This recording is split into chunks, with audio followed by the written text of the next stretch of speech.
Hello प्यारे बच्चों, कैसे हैं आप? ठीक होंगे आप।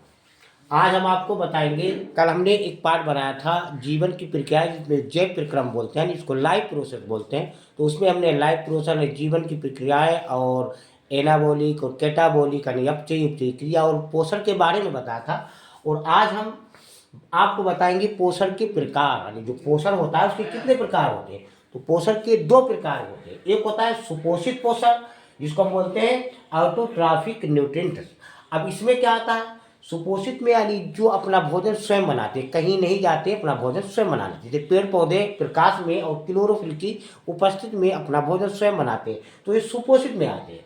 तो ऐसे जीव जो अकार्बनिक यौगिक, अकार्बनिक जिसमें कार्बन ना हो, जैसे जल और प्रकाश के माध्यम से अपना भोजन बनाते हैं, वो सुपोषित कहलाते हैं।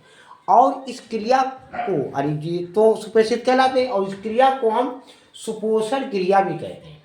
और ये सुपोषण यानी जो सुपोषित होता है ये भी दो प्रकार के होते हैं।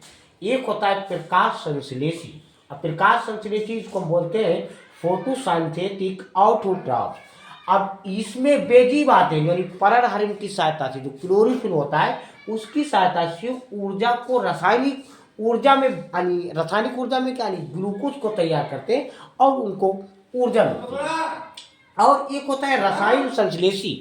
रसायन संश्लेषी क्या होता है, जिसको हम बोलते हैं कीमोसिंथेटिक ऑटोट्रॉफ।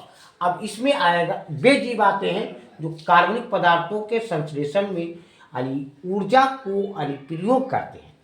और कौन सी ऊर्जा, वो ऊर्जा जो पृथ्वी पर उपस्थित पहले ही पदार्थों के ऑक्सीकरण से प्राप्त होती है, जैसे गंधक, जीवाणु, जिसको हम सल्फर बैक्टीरिया बोलते हैं।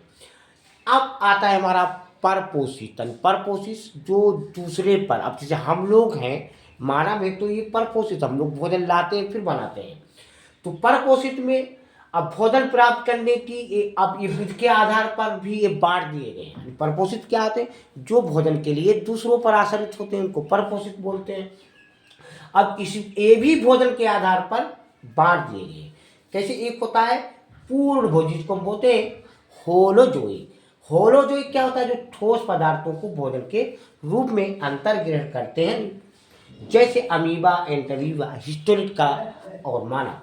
एक होता है मृत भोजी, यानी जो मृत या सड़े पदार्थों को तरल के रूप में ग्रहण करते हैं, उनको हम मृत भोजी यानी जिसको हम सैप्रोफाइटिक भी बोलते हैं। और एक होता है परजीवी, यानी वे जंतु जो अन्य जीवों पर निर्भर रहते हैं, अपना भोजन करते हैं, उनको हम परजीवी बोलते हैं। और जंतु किस प्रकार भोजन करते हैं इनके आधार पर भी इनको 3 श्रेणियों में बांट दिया गया है, जैसे शाकाहारी, मांसाहारी, सर्वाहारी। तो शाकाहारी क्या है, यानी शाकाहारी वे जंतु कहलाते हैं जो पेड़ पौधों से अपना भोजन प्राप्त करते हैं, जैसे बकरी, गाय, खरगोश। और एक आता है मांसाहारी। तो मांसाहारी यानी जो दूसरे जंतुओं का शिकार करके यानी मांस को खाते हैं, उनको हम मांसाहारी जंतु कहते हैं। एक होता है सर्वाहारी, यानी जो मांस और पेड़ पौधों सभी को खा जाते हैं, उनको बोलते हैं सर्वाहारी। तो बच्चों आपके समझ में आ गया, लाइक, सब्सक्राइब और कमेंट जरूर कीजिए।